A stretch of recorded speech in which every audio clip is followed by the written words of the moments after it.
German-made Leopard 2 battle tanks could soon be helping to defend Ukraine. That is one possibility.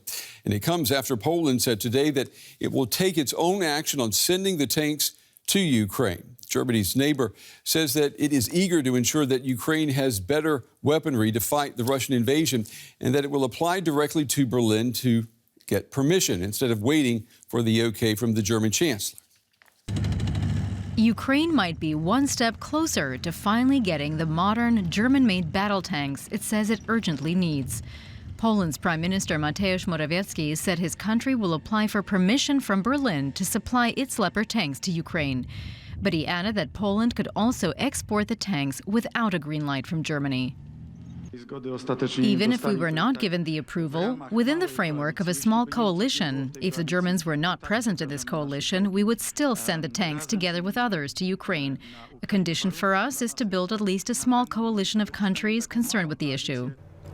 Although Germany has been providing substantial support to Kyiv, it's been criticized for hesitating when it comes to sending battle tanks or allowing others to do so.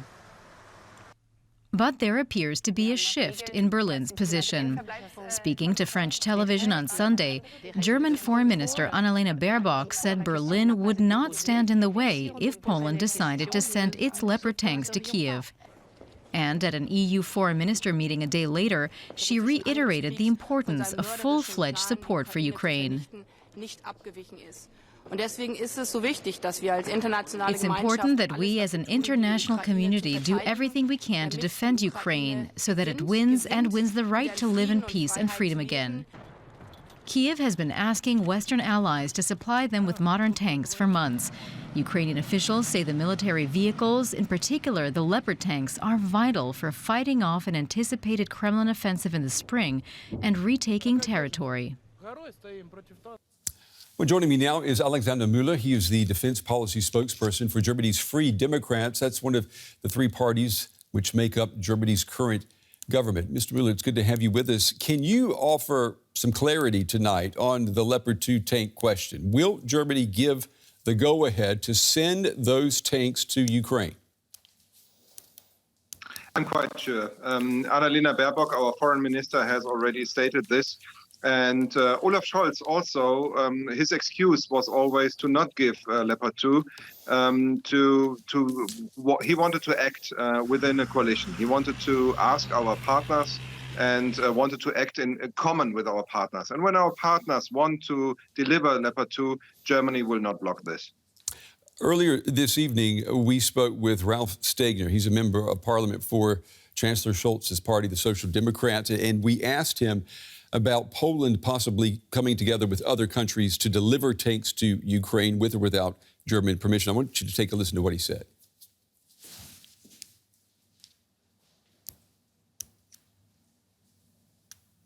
Whether it's a good move to say we deliver the tanks no matter what the German decision is I don't think that's a good thing to respect treaties and legal provisions. But that's again, as the Polish government has to decide what they want to do. So, Mr. Mueller, Mr. Stegner there is suggesting that this is about contract law, respecting purchase contracts. The country that makes the tank has to have final say if you're going to move those tanks. It also implies that this is not about helping Ukraine fight a war. Is that the case? I think it's not relevant if Germany would say yes or no, because Germany will say yes. So I don't think they would breach any contract. Germany will allow them to do this. You know, after the U.S. and the UK, Germany has sent the most military aid to Ukraine since this invasion began. I mean, there's no denying the country's commitment to supporting Ukraine, and yet, once again, Germany looks like it may be dragging its feet in helping Ukraine. Talk to me about how much optics matter here. Yes, indeed. We don't understand why Chancellor Scholz has such a problem in sending main battle tanks from Germany.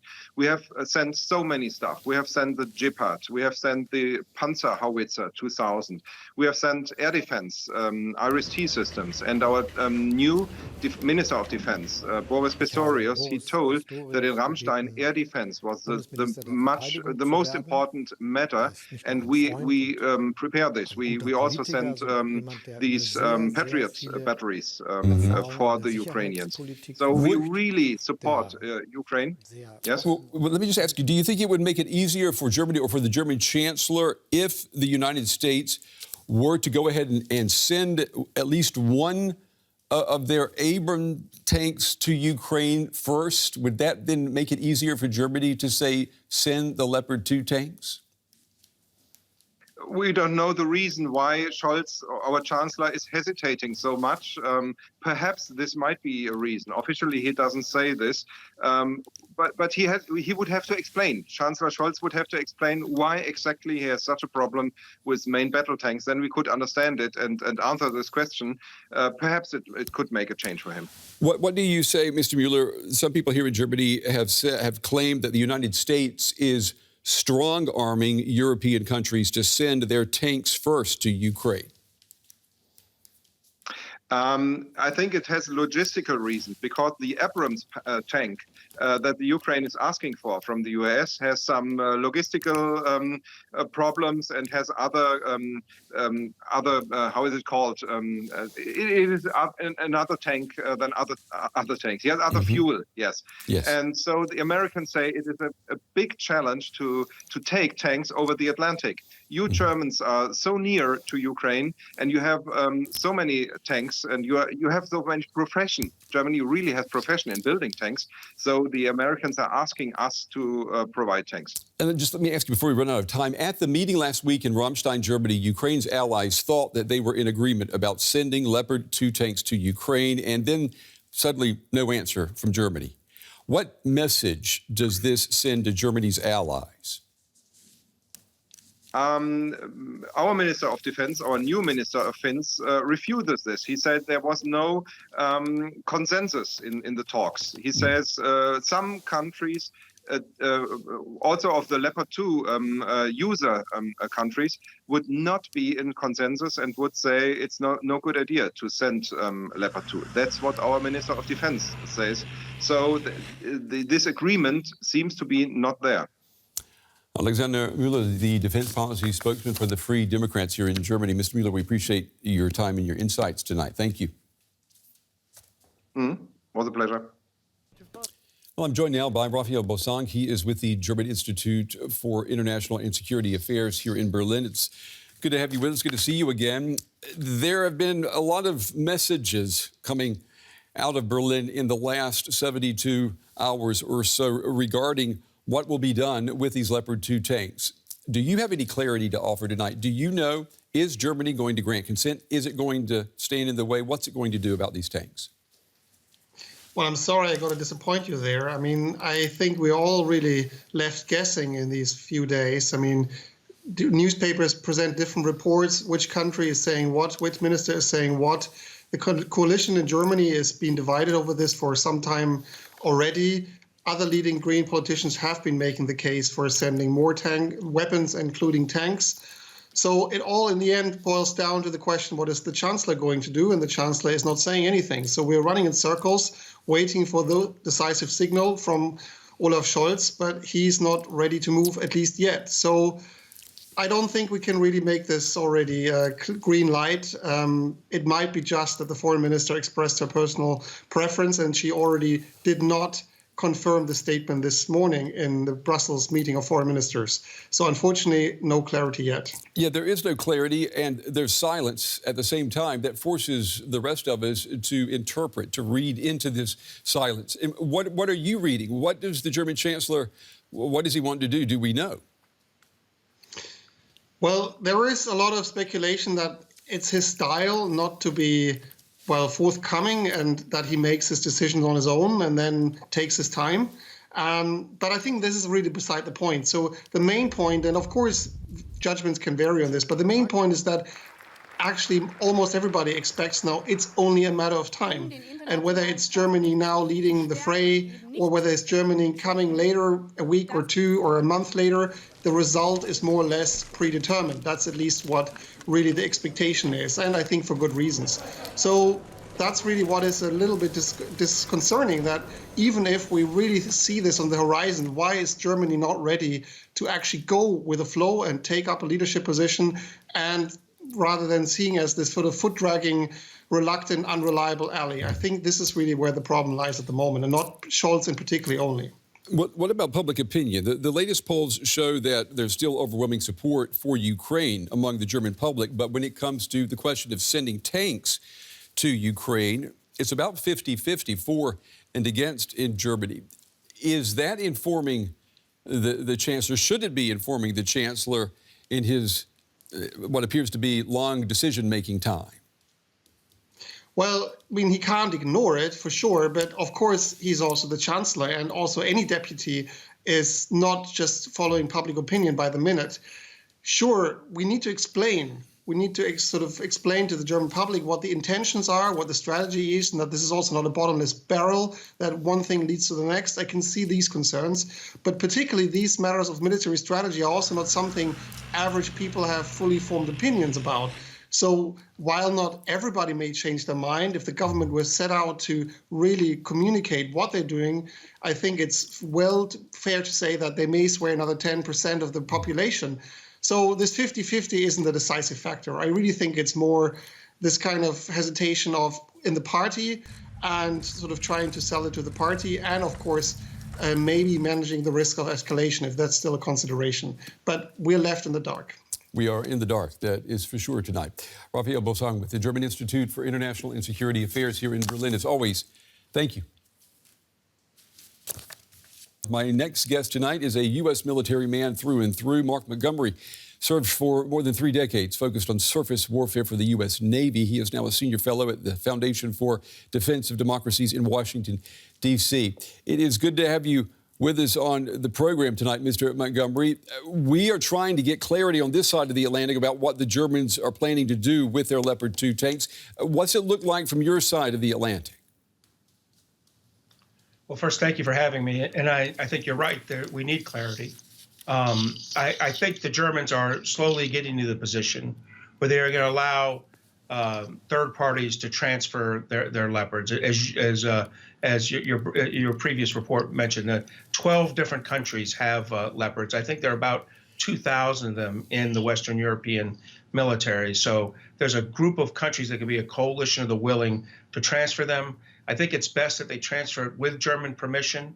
Eventually, the polls made it clear they do it without, but you begin to get into logistic challenges right away if you start to do that without permissions. And clearly, there's confusion in Berlin between the foreign minister and the defense minister's positions over the last 48 hours. And there is silence coming from the Chancellor, Olaf Scholz. I mean, if you could put yourself in his position, I mean, can you see any reason for this hesitancy or for this lack of communication? Well, I think at this point, we have to recognize Germany actually is one of the largest 3 contributors to the military mission in Ukraine. After the United States and the United Kingdom, they're a very big player. And so they've done a lot, and I don't want to be critical of them. Mm-hmm. We're at this point now where these are needed battlefield systems.